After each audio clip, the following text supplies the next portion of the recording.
কৃষক card, family card দিতে দিতে বিএনপির তেল ফুরিয়ে গিয়েছে।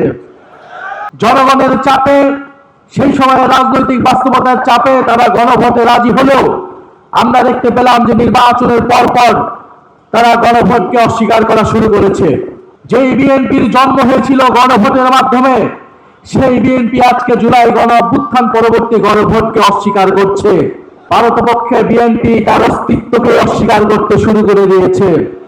আমরা খুব স্পষ্টভাবে বলতে চাই, বাংলাদেশের প্রত্যেকটি প্রতিষ্ঠানকে নতুন করে যে বিএনপি দলীয়করণ করছে, এটা আওয়ামী লীগের পথে বিএনপি বাংলাদেশকে এগিয়ে নিয়ে যাচ্ছে।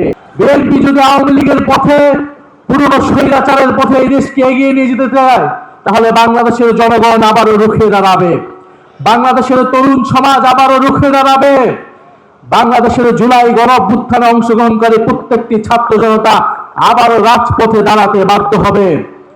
বিএনপি কৃষক কার্ড, ফ্যামিলি কার্ড দিয়ে জনগণের মন ভুলানোর চেষ্টা করছে।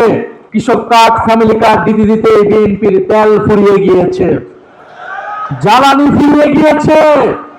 অথচ মন্ত্রীরা সংসদে বলছে কোনো জ্বালানি সংকট নাই, বাস্তব সমস্যাকে অস্বীকার করছে, অর্থনৈতিক সমস্যাকে অস্বীকার করছে, দেশে আইন শৃঙ্খলার যে ক্রমান্বয়ে অবনতি হচ্ছে সেটাকে অস্বীকার করছে বর্তমান সরকার।